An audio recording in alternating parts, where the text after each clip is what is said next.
So you brought us this collection of forum posts, right? And they're all about this guy. It goes by the handle Styxhexenhammer666 online. Catchy, right. Yeah, you can't say it doesn't stick with you. Yeah. But it definitely suggests a certain type of online presence, wouldn't you say? Oh, absolutely. It screams unique brand. And this isn't just some guy posting cat videos for likes. We're talking about Tarl Warwick. At least that's the name these forum posts are attributing to this online personality. Right. And the online community seems pretty fixated on him. Fixated is put it mildly. They call him an oddball occultist neckbeard. Or at least one thread did, and it sort of stuck. Well, that paints a picture, doesn't it? Where exactly is all of this happening, by the way? Ah, right. Kiwi Farms.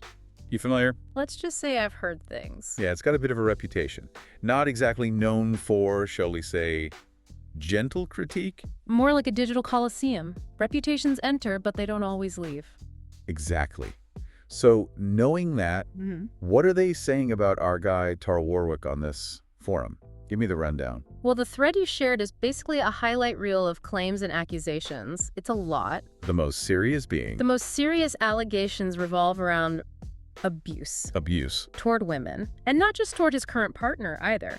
There are multiple posts, some with pretty vivid descriptions, that suggest this has been a pattern of behavior for years. I did see mentions of some kind of physical altercation. Yeah, even a headlock. They don't hold back.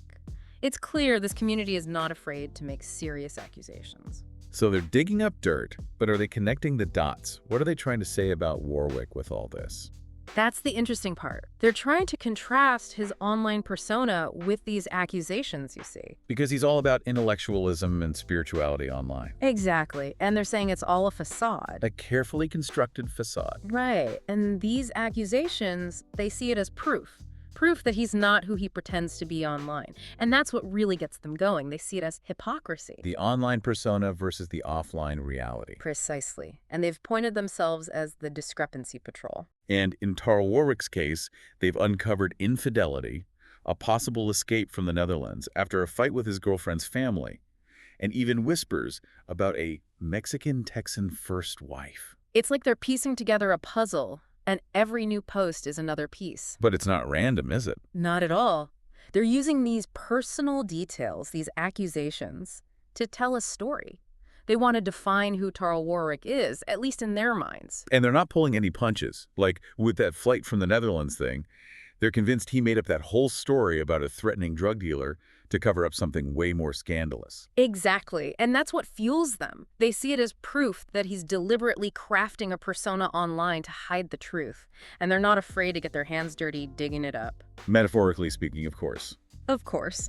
But they are going through years of online posts, comments, forum interactions, you name it. It's almost like a digital age witch hunt, you know? With the forum as judge, jury, and sometimes executioner. Exactly. Which makes you wonder, what happens when their target seems to embrace the dark side himself, like with this whole Styxhexenhammer666 persona and The demon owl. The demon owl. It's quite the image, isn't it, this whole demon owl thing? And it's not just some random image either. Right. It's not like he's claiming to be besties with a friendly robin or something. Right. We're talking about Stolas, a demon owl with, from what I gather, some pretty intense connection. Yeah, he's not your average backyard bird. In demonology, Stolas is like a prince of hell. Teaches astronomy, herbs, precious stones, that sort of thing. Often depicted with these griffin-like legs. Okay, so a pretty specific choice.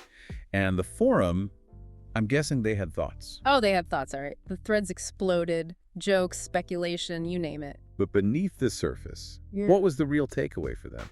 I think for them, it all went back to the hypocrisy. Right, because this guy is presenting himself as this intellectual, spiritual seeker. Exactly. And then he goes and aligns himself with a figure straight out of demonology. For them, it was like, okay, another layer of the mask slipping, another sign that maybe he's not as authentic as he'd like people to believe. And they're very quick to point out the disconnect, right? Because while online, he's all about demonology, offline, there are these serious allegations about him harming real people. Exactly. Two very different pictures. And that takes us to this really interesting question about online identity versus offline behavior.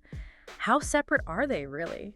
I mean, we all curate our online personas to some extent, right? Sure, but this feels different, doesn't it? With Tarl Warwick, it's like this amplified version of that. And it raises some questions about the potential fallout, doesn't it?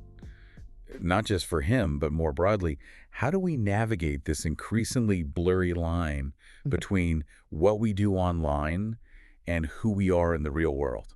It's a good question. And with the level of scrutiny we see online these days, the stakes are high. I mean, these forum users, they are digging up everything. It's almost impressive in a way. They're like internet sleuths, leaving no digital stone unturned. But it makes you wonder, where does it stop? Right, because there's this desire for transparency, for accountability, but there's also this potential for, let's call it confirmation bias, meaning they've already decided he's guilty. So everything they find just reinforces that.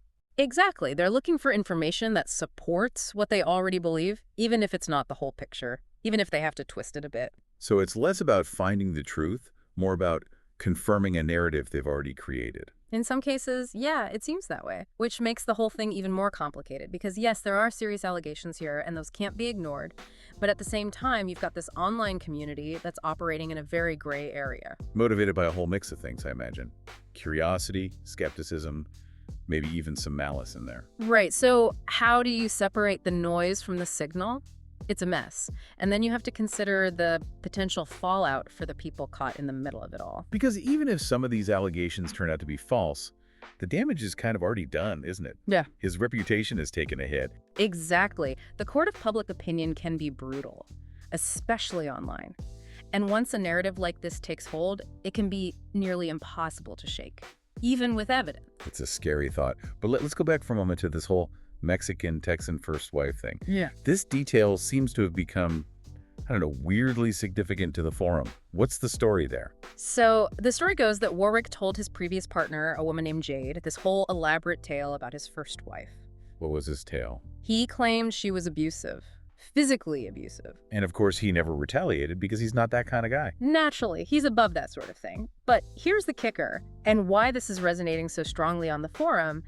Jade is now questioning the validity of that entire story. Because of these recent allegations. So now she's wondering if he was lying to her. Exactly. Was it just another one of his carefully constructed narratives designed to manipulate her perception of him? It definitely adds another layer.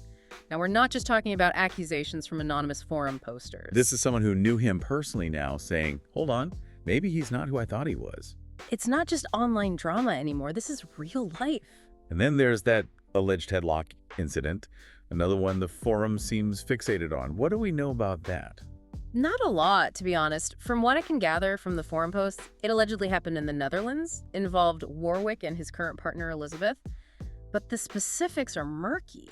But that hasn't stopped the forum from speculating. Oh, absolutely not. They're running wild with it. Every cryptic comment, every blurry photo, they're analyzing it all. Classic crowdsourced investigation in action. For better or worse, it's hard to deny their dedication, even if their methods are, shall we say, unorthodox. It's like they're playing a real-life game of Clue, but instead of Colonel Mustard in the library with a candlestick. It's Styxhexenhammer666 in the Netherlands with a question mark. Exactly.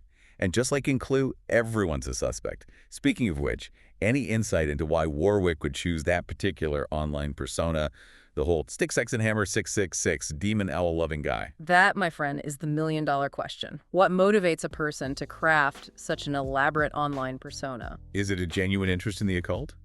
A need for attention? Or maybe he really is tight with a demon owl? It's hard to say. It's impossible to know for sure, but it definitely adds to the mystery. And I think it speaks to a larger trend we're seeing online, this desire to embrace the strange, the unconventional.